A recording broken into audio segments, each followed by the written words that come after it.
Draft Open win. He's even won a Classic. So he's hit for the cycle. He's hit for the cycle. Well, he hasn't won an Invitational yet. Oh, that one's a little harder to do. We've got five. Okay. 5 bases total. So it hasn't quite hit for the Star City cycle. Sure. To me, including an Invitational is like including a Grand Slam in the cycle. Like, no, the home run doesn't have to be a Grand Slam. Why not? You also need a walk and So Chihoy has actually come in second in Invitational. He came that close. Second place? I knew he had a top 8. I didn't know he made the finals. He came that close to the entire cycle. And here we are. The quintuple crown. Craig started off with an Avacyn's Pilgrim. Chihoy tragic slips that and then follows up with a Doom Traveler. Wow, no plays on 2 or 3 from the Domri deck. Not where you want to be. I mean, looking down the deck list, the deck is basically all 3s or less. There's Thundermaws, 2 Hellriders, and a Rampager above 3. And it's called the Domri deck. That's what you want to hit on turn 3. Looks like he has a lot of lands and a couple dragons. So there's a Hellrider, not quite a dragon, but it's breathing some It's a ground amount of dragon. fire. It's a baby ground Rorix.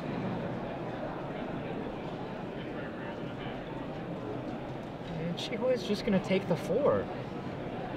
Yeah, he could block and sack the Doom Traveler, save 3. Well, he could sack the Doom Traveler, pro red, and then double block the Hellrider. He could also do that.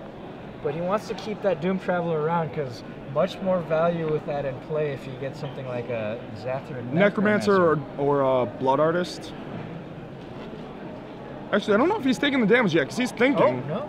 Yeah, it looks like he is going to block. Go for that play. I think either play is fine. It just depends on what your hand is. If your hand is like a Tragic Slip and a Blood Artist or whatever, then it's fine to take it. But if your hand is just like some more creatures, you know, like another Doom Traveler and a Lingering Souls or whatever. Well, Chihoy doesn't have Lingering Souls, but you know, Gather the Townsfolk or whatever, then obviously you want to trade off. Looks like he has neither, just some lands. So, yeah, I guess that's fine. Both players possibly flooding a little here, but Craig gonna play a 5th land and then Thundermaw. Yeah, there it is. Big Daddy Thundermaw. They say that Mana Screw beats Mana Flood every time, but what happens when both players are flooding? The guy with the Thundermaw wins? Then the state of Colorado loses. And politically incorrect jokes for 500. So, still no plays from Chihoy, which is like pretty awkward when you're trying to, you know, when you have a Cartel Aristocrat that you want to protect. And Smiter. More fat for Craig. Loxodon Smiter. This is not how Chihoy envisioned this matchup playing out, and he draws another land for the turn. That might just be game. Like, I don't know if that's a recoverable position, especially when you don't have Lingering Souls in your deck. When you have Lingering Souls, like, you can recover from some pretty desperate situations, but without Lingering Souls, you lose a lot of that comeback potential. Yeah, especially Lingering Souls with a Blood Artist. Yeah, exactly. That's where you would want to be. Exactly. But yeah, here, forced to chump block the Loxodon Smiter. Doesn't even have another creature to give protection. Yep, Takes so 5 in the air. That does turn on his Tragic Slip, which I think I saw. So it looks like he's going to slip the dragon end step. Scavenging Ooze is going to be tough to beat. Didn't even recognize that version. That is the M14, what, Buy a Box Buy promo? a Box promo, I think, yeah. And we're done here. Coops it up. So Chihoy Yim falls behind 1 game to Craig Harkins. Craig with a very top-heavy hand. Yeah, very mediocre draw, but no three play, but he had the Hellrider followed by Thundermaw, Hellkite, and then a Smiter. Yeah, that's so he got usually not enough, but it was definitely enough against Chihoy's draw. Both draws were like fairly lackluster, but Chihoy's was definitely worse. And Chihoy's deck is like more prone to that type of thing because it needs to draw a critical mass of specific types of cards that interact in a like dynamic way. Whereas Craig Harkins, like, he could just draw 1 spell and it's a Thundermaw Hellkite and he just kills you with it because it's a giant dude, you know? 5/5 flying. Yeah, ace. exactly. Chihoi doesn't really have any cards like that. I mean, Falcon Wrath Aristocrat's kind of like that, but you do need... Most of the cards in Chihoi's deck need other cards to work, whereas almost all the cards in Craig Harkins' deck just are good on their own. So if you're both flooding, then the deck with the bigger impact individual spells is going to come out on top, as we saw there. Exactly. Because the black-white splash red humans deck thrives a little bit more on its synergy. Yep. So Craig Harkins takes game 1, Chihoi Yim, one invitational short of the big cycle. One match short. How brutal is that? Yeah. That's like you hit it to the warning track. Yeah. And the guy jumps and does like a web gem to catch it. Do you think it keeps him up at night? No. I bet it does. Come on. Come on, man. If it does, well, he's got some more chances. Yes, he does. We got one coming up, actually. Next Indianapolis. October. I'll be there. I'm actually in the booth. I'm very You're in the booth excited for that? for an invitational. That is awesome. With Joey Pasco, Adrian Sullivan. I hope to see you there battling. I will be there, but my track record in invitationals is not too good as of late.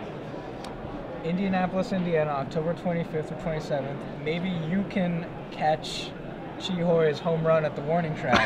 You could be that guy. Stop him yet again from finishing the big cycle. And a cool addition to the Star City Games Invitational that started like 2 invitationals ago that's really, really awesome, I like a lot, is if you win it, they make a token of you. Yeah, we've seen... That's awesome.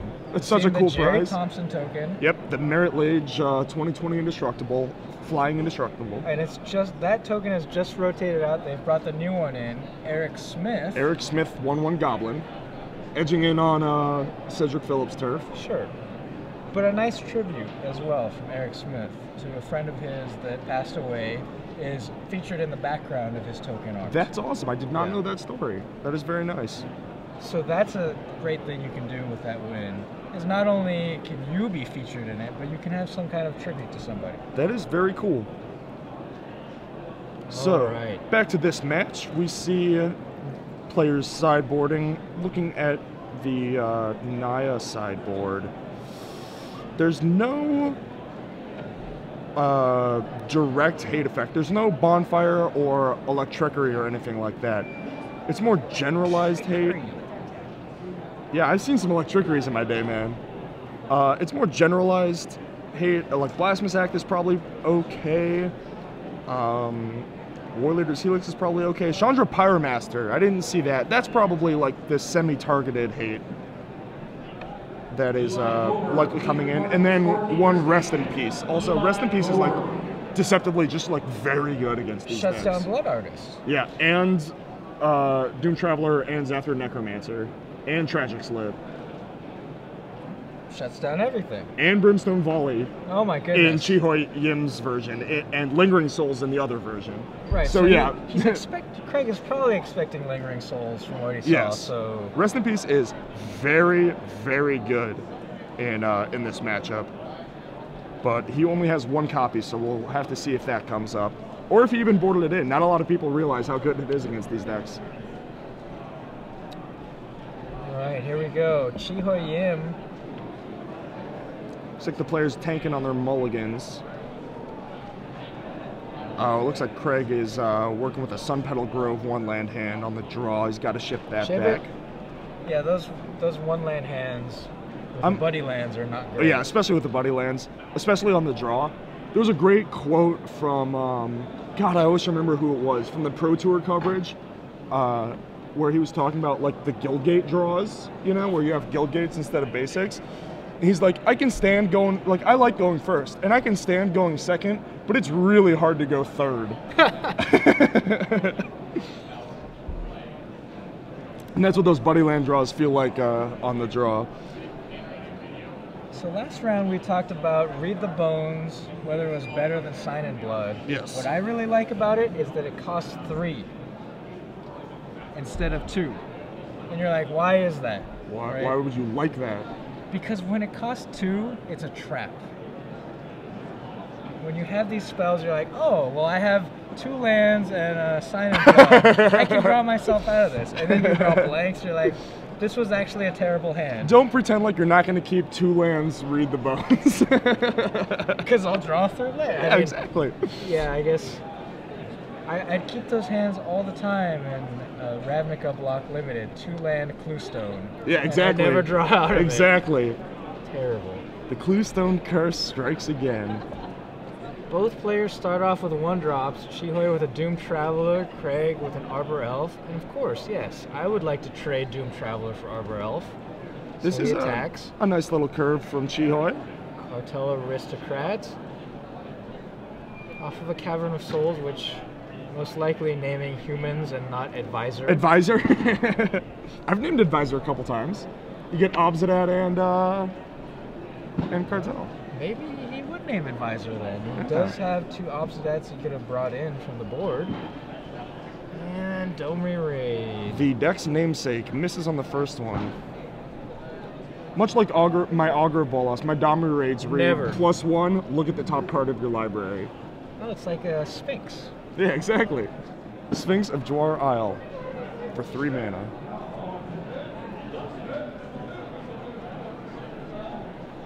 Domri Raid right now ranking as one of the more problematic cards in terms of judge-player interactions. In what way? When you do the +1 and you see a creature, players put it into their hand without revealing it. Which can That's either pretty exploitable. either be classified as a drawing extra cards or a game rule violation for hidden information. Sure. Upgrade to a game loss either way. Make sure you reveal off your Domri Raids. Lessons from the judge in the booth. So we got Gather the Townsfolk, Doomed Traveler, off of a second cavern, this one naming Vampire. Looking forward to that Falconwrath Aristocrat. And all of a sudden, Chihoi's board is full of a bunch of little dudes, and Craig is gotta find an answer. He does have a Chandra, which is like an answer. Like, it's the card that he wants in such situations, but he's a little too far behind right now to be able to use that. But if he establishes a board with 2 Planeswalkers. Yeah, it does kind of put Chihoi to the test if he were able to do that, but I think he's just going to develop his board a little so that he can protect the Chandra, because leaving her around is going to be really strong. So Voice of Resurgence and a Scavenging Ooze. That's Greg not Harkins bad. is like, hey, nice 1/1s, here's some 2/2s. Beat that.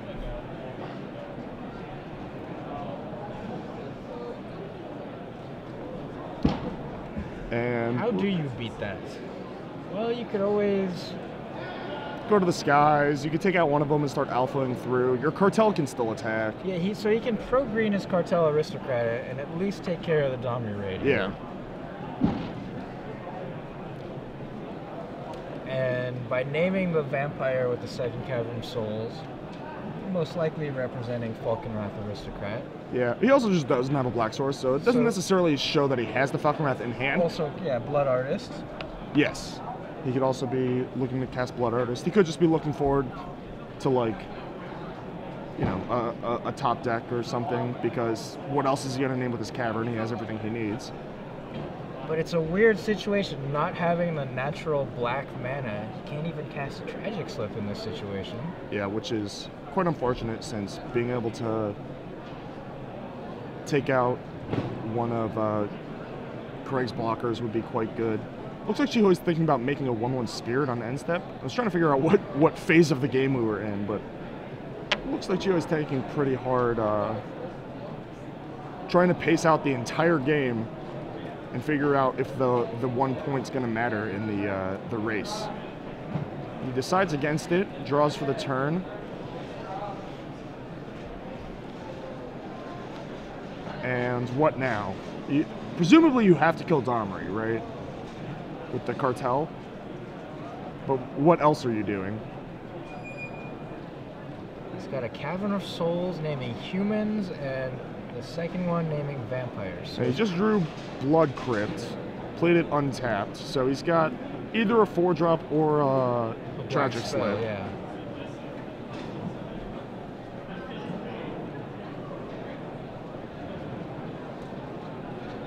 here we go. He's counting up. How many cards in hand? 3. Bring in the Floreses. Looks like he's gonna eat a Flores.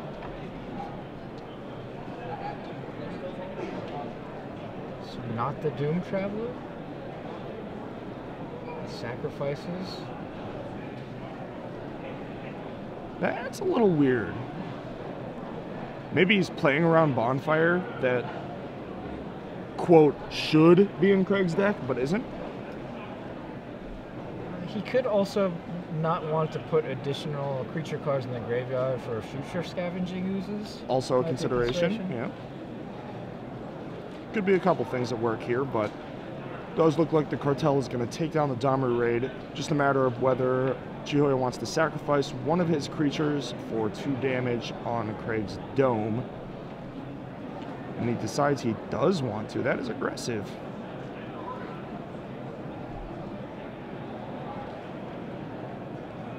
And Craig's going to get his Voice of Resurgence to block a Doom Traveler. Here comes the 1/1 Spirit token. Cartel Aristocrat attack the Domri Raid. So Domri down. Craig goes to 13.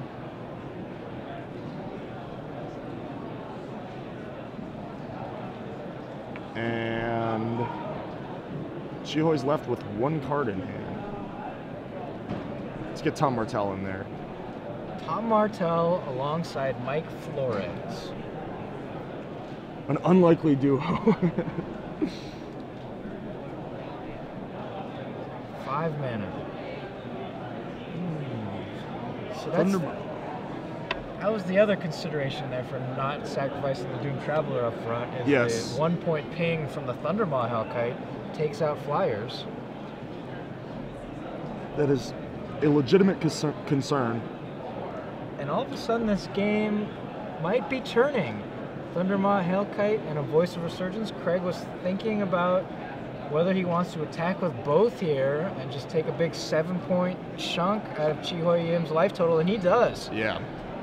All of these decks that play this Thundermaw card, Thundermaw is their best card. The game just suddenly turns. Yeah, it's pretty insane how you can just like dig your foot in and turn the corner so easily for just 5 mana. You like that turn.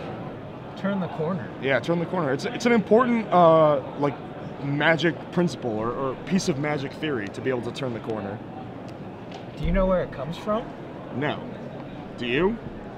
I mean, it's either going to be baseball or track and field, right? Probably baseball. Baseball, like when you go past third base, like turning the corner to try to go for home. Yeah. I think it could be track and field because like the 200-meter dash. They don't really have corners so much as like rounded edges. Yeah.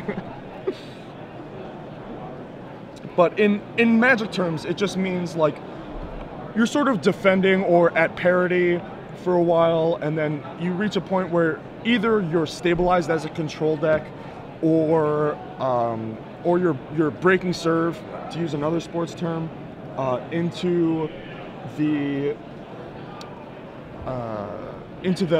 aggressive, into the aggressor role, and that's what turning the corner is you're basically instead of like trying to trade resources and play this interactive game, now the goal has become to kill the opponent, and that's like what you're accomplishing very quickly. All right, well, I gotta know. So if you're watching us right now, tweet at us with the hashtag SCGATL if you can tell me what turn the corner, where that phrase comes from. Yeah, what's the etymology of the phrase turn the corner? Because we've already gotten some information here. I bet it's baseball. Eric Peacock at Who Did the Thing tweeted us and said the Scavenging Ooze is actually from the Duels 2014 promo from Steam. So that was the same as the Titan promos we saw a couple of years ago. It was not the M14 buy a box. What was the M14 buy a box? I do not know. Some more stuff that we don't know. There's too many promos. Yeah, now. I'm definitely not. I recognize most of them, but finding out where they actually came from. Yeah, I know. I generally know what card it is, but I don't know where the promo is from. I am not a promo scientist. I am willing to admit that. So Chihoi fires back here, attacks for 4, and says, let's race. Very surprising. Yeah, I mean, the token stack doesn't really have a way to go long against a Thundermaw, so you're basically stuck in like chump mode. Like you can't trade, really, Right. or like race it without chumping it. So you're stuck in this like unfavorable race position as your only way to win. It's pretty unfortunate, but it's really your only avenue of victory. He's probably gonna have to eat that Doomed Traveler Yeah. to get a flying blocker. Craig plays Chandra Pyromaster. He's been sandbagging that for a while. We've known about it. Chihoi has to read the card. We got a reader, boys. Pin Wow, your- that was not the correct target. He's gonna have to sacrifice that to make a flyer to chump the Thundermaw anyway. Much better off just killing the 1/1. So let's get Chandra Pyromaster up here on the screen because it's got an ability here. He's using that +1 ability, deal 1 damage to target creature, or sorry, to target player and 1 damage to target creature. So it's 2 different targets. So if you invalidate the creature target, you still take damage, just like Searing Blaze in that regard. And also it falters that creature, but that is not mattering in this case since Craig is using it to kill 1/1s. But you think he should have probably pinged the Mike Flores, the human token, Yeah. because Chihoi had to sacrifice the Doom Traveler anyway to make this 1/1 flying blocker to chump block the Thundermaw Hellkite. Yeah, I mean, it was really his only play. It was like pretty forced. So basically, Craig just like let him have a 1/1 for free. Right, and Unlikely to matter Chihoi's- that much, but Chihoi is actually at 8 life here from the ping, and then goes down another 3 points to 5. Brimstone Volley. To the So dome. now he's drawing to Falcon Wrath or Brimstone. Or a Blood Artist. Does Blood Artist do it? 1, 2, because he can attack for 3. Ooh, Craig wanted to use the Right, voice trigger, but it looks like he missed it, or at least Chihoi is saying he missed it. It's like And end that's step. going to depend a lot on whether Craig said go at this point. Yeah, it looked like Chihoi was like, all right, end step Brimstone Volley you, and Craig's like, all right, and like took damage, and then as Chihoi started to untap, he will like. The fact that Craig took the damage Right. indicates so, that the so Craig would have Brimstone already Volley is said resolved. go, Yeah. and then Chihoi would have said. Oh! Does that do it? Yeah, 3 points, and then sacrifice. Wow. So if he got, he could have done multiple things differently. If he had gotten the voice trigger, or if he had targeted the correct creature with Chandra, he wins that game. Ooh, yeah. That's brutal. Lose focus for a second, man. Think you got a game in the bag, and something like that happens. That is unreal, and it looks like we were going to game 3. See, I would have lost that game, because in spots like that, I just let my opponent have the trigger. Really? Yeah. Even if you know it means the game. Yeah, like, I mean, he hadn't seen the Blood Artist when he did it. Sure. So he's, like, still drawing to... But if he gets He's still drawing to a 7-outer instead of an 11-outer. So you would be okay. So I've lost many games in very similar spots because I've let them have the trigger. So we believe the sequence was Craig says go after the attack. Chihoi says goes, end of turn. Volley you. Volley you. Craig says okay, I take 5. Yeah, he marked 5 off of his life pad. Chihoi began to untap, and then Craig said, "Wait, I want my voice token." Yeah. Yeah. So as a judge, it's possible that there's an out of order sequence there. If he says okay, I take 5 and get a token. If he does it kind of in sequence. If it's sort of like one motion, sort of, you Yeah. know, you can allow it, but it seemed pretty clear cut there that he missed it. But yeah, like I would have lost that game because I would have just let him have it. No matter what the sequence, you would have said, "Oh yeah, of course." Yeah, I think I've called people on triggers like twice, and it was like very desperate times. It was like when I was or if it's just completely missed, and you're both like, oh yeah. Yeah, That's exactly what I'm saying. Like if it's like a turn later Sure. that he missed something that like made my attack not work, it's just like there's nothing we can do, man. Like sorry. But in a situation like that, I just give it to him every time. I don't know. I don't like winning like that. Maybe that's just me. I think it's also, we've played with triggers this way for such a long time. Yeah. For so many years. Yeah. Where they had to happen. Yeah, and exactly. now we're in this different I don't like world. I don't like the new rules at all, and so I basically just like don't play by them. I just play by the old rules. Like if you had seen what I've seen, like if you've like flown to Pro Tours that you've tested for weeks for, and practice your little heart out, and you get to the tournament and you're playing for day 2 or whatever, and somebody just like attacks for lethal but like miscounts and thinks that they're too short, and you have to make them kill you because that's the way the rules work.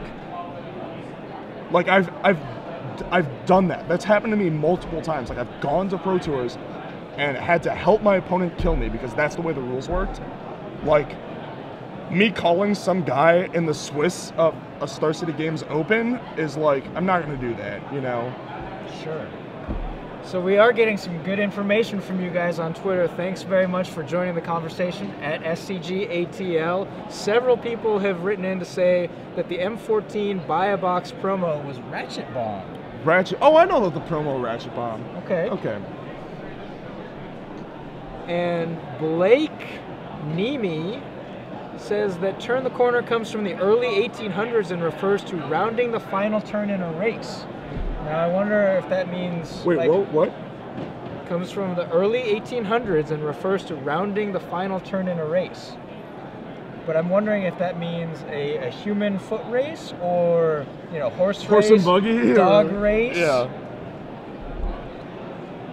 And several people have also said that even with the Voice of Resurgence trigger, Chihoy could have won because he could sack the token to give his Cartel Aristocrat pro white or green. Oh, and then sack the Blood Artist. Yeah, of course. And then sack the Blood Artist. So it was the combination of the two errors.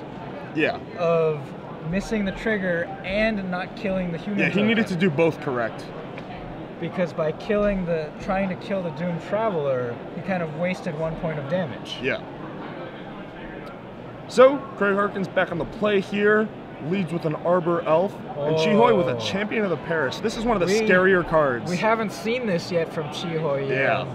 This is one of the scarier cards for anyone, but especially for the aggro decks, because if it can get out of burn range quickly, which it can, then it's going to be pretty hard for the aggro deck to attack through at all.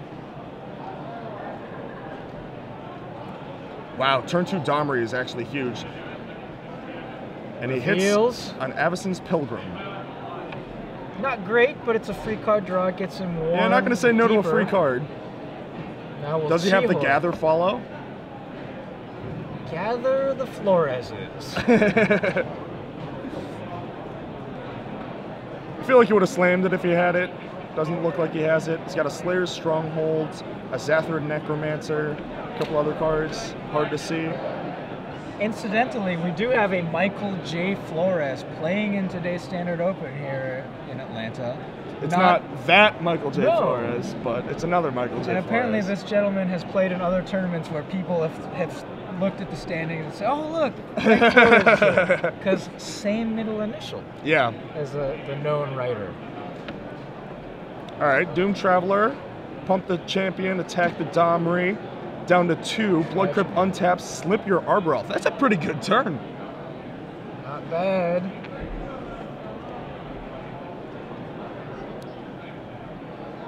I like how Craig Harkins, even though he doesn't have bonfires in his deck, keeps drawing Miracle style. Perhaps he's played with Bonfire in the past. Well, he knows that, I'm sure he knows that, like, seeing a lot of the cards that he's playing, most people would assume that he has Bonfire in his deck. Okay. A very subtle thing there. Yes. So I think in the future, even when I'm playing... If I were Chihoya, I would certainly be playing around Bonfire.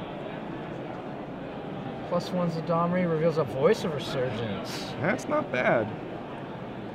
He's got a lot of options this turn. He can go like Pilgrim Voice or Pilgrim Mortars. Looks like he's going Pilgrim Voice. That's a pretty good turn.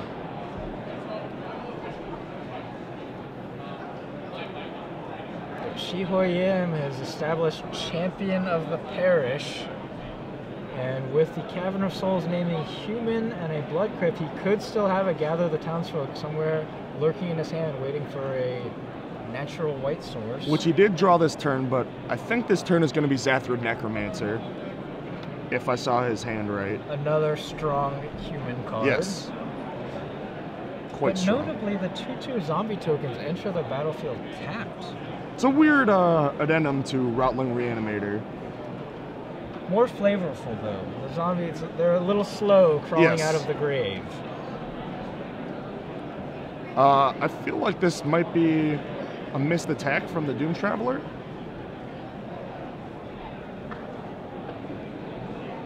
But sure. So Chihoy pumped up his champion, attacked Domri Raid, and Craig chumped it with a voice. Protect the Domri Raid. Chumped it with a voice and kept his Avacyn's Pilgrim around. You know, that champion's going to keep getting bigger. Why not trade for it right there? Well, like, if he has... Like... If he has... a Boros Reckoner, or... No, I'm thinking something to fight the champion. Then... that's a better way to play it. Like, it looks like he actually does have Reckoner, which I'm shocked that he +1, because like Reckoner, fight with Domri, and then redirect that damage to the Doom Traveler, or some sequence like that is actually pretty insane. Instead, he's opening himself up to getting sort of combo attacks from Chihoy if he leaves that lets him untap with that Necromancer. Oh, this might be a removal spell, Amizium Mortars. Looks like it is. Yeah, sure enough. Alright, that makes sense. Although now that champion is going to grow a little more and going to be a little harder to fight. Theoretically, at least. So now we see the first appearance this match of the 2/2 zombie Sam Black token. It does enter the battlefield tapped, so Craig is going to attack with his now 3/3 elemental token from the previous Voice of Resurgence. Chihoy thinking about jumping here, getting a flyer down, which he can Slayer's Stronghold to knock the Domri down to 1. It seems like a good sequence. I don't know what his other card in hand is besides the white land, but theoretically that's good, because being able to turn off the Domri fight and then the next turn you're threatening to kill the Domri is pretty important. You need to protect your champion, and you don't want to get blown out by a Boros Reckoner, like wiping out all your dudes. So that's Slayer's Stronghold right there. Tap, white-red, target creature gets +2/+0 and gains Vigilance and Haste until end of turn. Even with the 1/1 flyer token, would not quite be enough. No, but it would knock it down below fighting range, which is pretty much all you really want. Looks like he chooses not to chump, untaps, and draws, I think, another champion of the pairs there. So at least he gets another counter on the champion in play. Champions chaining into champions. Yes. And then he can actually play the white source and attack, and he has a pretty profitable attack with the Slayer's Stronghold up. So Cavern of Souls for champion of the parish. Pump up the original champion to a 4/4. Play his Godless Shrine. Activate Slayer's Stronghold. No, I don't think you activate at all. I think you just send.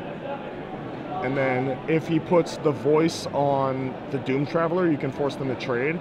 And if he tries to chump the champion with the voice, then you pump something else and kill the Domri Raid. Phase 1 complete. I don't know what his other card is. Yeah, that one was a little easier. It's possible that his other card makes that sequence bad for some reason, but just knowing about the white land, I think that that's a pretty profitable play. It looks like he's going to attack, so this signifies that he wants to cast something second main, but it does mean that the Domri Raid is going to survive for another turn because presumably the voice is going to jump in front, and sure enough, it does. Could be a Brimstone Volley here. If he goes land Brimstone Volley and just deals with Domri Raid that way. Yeah, that is definitely a possibility. Ooh, just Cartel. I don't know how good that is. I guess it's good for defense because Cartel turns one blocker into two when you're blocking two creatures. By blocking, and then you sacrifice the other creature that's chumping, and you basically get two chumps for the price of one. Here we go. Craig has 2 3/3 Voice of Resurgence tokens, the Elementals, an Avacyn's Pilgrim, Domri Raid at the top with 4 counters. So as you said, he can threaten to fight. Chihoi Yim has 2 Champion of the Parishes, one at a 5/5, the other at 2/2. The 2/2 is there at the top of the screen. Cartel Aristocrat, Doom Traveler, and a 2/2 zombie token. The former Zathrid Necromancer. Yeah, the awkward thing about Cartel Aristocrat from Chihoi there for Craig is that it turns off his Boros Reckoner fight and kill 2 things sequence, which he was kind of relying on, you know, something that he definitely had in his back pocket, waiting for a good play, a good turn to play it and help him stabilize. But with that off, it's going to be hard to like kill multiple creatures, so he's actually in danger of being swarmed out here. Well, he could Boros Reckoner, fight the Reckoner. Well, he chooses not to go that route at all. Pluses and gets another mana elf. Not ideal, but at least you don't have to waste the draw step on it. I was thinking Boros Reckoner fight with the Aristocrat. So at least you're getting it dealt 2 damage. Right, at least you get the 2-point trigger to then kill something else, and presumably Chihoi would sacrifice something to the Aristocrat to give it pro white or red. Actually, that works because or that doesn't work because of the targeting of the Domri Raid to the Cartel. You just give it pro red, and then the Domri Raid can't target it anymore. Yeah, that is true. So instead, Craig unloads some creatures, Boros Reckoner and an Avacyn's Pilgrim. Now those tokens are 5/5s. But Cartel is really good at chumping. Like, Cartel and Doom Traveler, or like, for just the price of the front side of a Doom Traveler, he can prevent 10 damage this turn. That's a nice fog right there. Yeah, that is quite good. And that's the power of Cartel Aristocrat, especially on defense.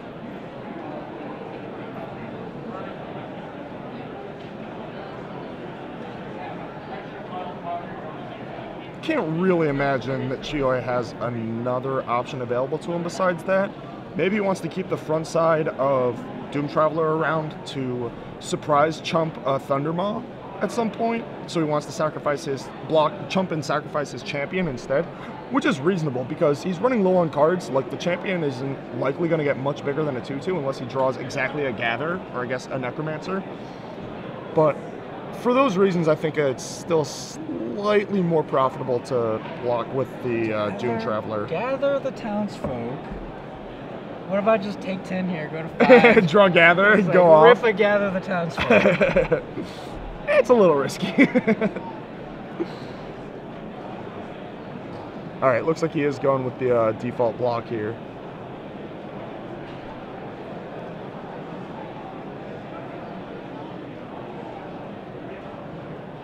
Whoa, what? Did he not block with the Doom Traveler? That is awkward. So it looks like he just took 5 damage for no reason. We'll get that confirmed, but it looked like they were both marking life totals after Craig pointed to his unblocked elemental. Sure enough. Chihoy took a bunch of damage there. And now what? Facing down a Boros Reckoner at a low life total. Yeah, he only took 5 that turn. There was a shock land earlier that wasn't recorded. Chihoy now down to 8. And kind of in a rough spot. I would have still taken the 10. Gotta gather. Gather the top decks. So now he's got to find a way out of this. He still has to deal with this Domri raid. He still has to deal with, or he still has to, you know, lose a guy a turn to block the elementals alone. Not to mention the Reckoner. His champion is kind of turned off. By the Boros Reckoner. Right. Whew. That is a laundry list of things that you have to fight through as Chihoy. Oh, he did draw Gather! Ricky, you're so good! You could have had 5 Mike Flores. I don't even know if that would be good enough. Like you said, that Boros Reckoner is a huge problem on the ground. Blanking that. But now he can play better defense, for one thing. Yeah, the Giant Champion does threaten to block an Elemental. So now you can like block the other with the Cartel and chump the Reckoner with your, you know, extraneous guy that you're then sacrificing to the Cartel to give it protection and take no damage, again, for the price of that sacrificed creature, and you're eating an Elemental if that's the attack he makes. So he actually doesn't have that good of an attack with a 7/7 champion, which he played on turn 1, and Craig had multiple opportunities to kill and chose not to. And now it might be his downfall, although Chihoy looks like he's getting aggressive with it, which is a bit scary. That's a big Boros Reckoner trigger you're facing down. Like, it's not lethal, but it makes anything from Craig lethal. Is it possible that he's got a tragic slip here and he's just gonna attack, sack something, slip? No, he lets him block. Yeah, he drew Gather this turn and didn't have a slip before, so I would be pretty confused if he pulled a slip out of his pocket. That's a 7/7 champion of the parish. So do you just knock him to 1? I mean, you have to, right? Yeah. What else are you gonna do? And there's a 4/4 champion and a 2/2 zombie and a. Is he chumping the other champion? It looks like he went to chump the champion with one of the Avacyn's Pilgrim, even though with a 7-point Boros Reckoner trigger, it's theoretically any lethal. 1/1 is lethal. Yeah. Chumping with a theoretically lethal creature is a little interesting. But it also, I guess, maybe that thing was attacking the Domri raid? No, because it's only for 4. Yeah, that doesn't make sense. I don't know if I can get behind that chump block. So Craig takes 3 from the zombie and the Martel Spirit token. Chihoy looks dead. Right? It's still just Domri fight, kill you. Sure, so maybe that's Craig's reasoning there for chump blocking with the 1/1. Because he still has the ability. But that line is so much worse against, like, a Doom Traveler, you know? Like, if he just plays a guy post-combat, like, if his last card in hand is just anything, any dude. Fight! But it turns out it was not, so. So, I'm going to sacrifice, most likely, to Cartel Aristocrat. Pro green. I gotta feel like Chihoy should have just stayed on D a little. At least with that big champion and Voice of Resurgence for value. Probably should have played that first if you're gonna play it, but doesn't really matter. But Craig's in a spot here. Lethal. He's just gonna attack. Check. We call this check. Chihoy says, no, it's mate, dude. And the match goes to Craig Harkins, staying alive in this monster tournament. Craig Harkins goes to 8-1. That was an exciting match. That was.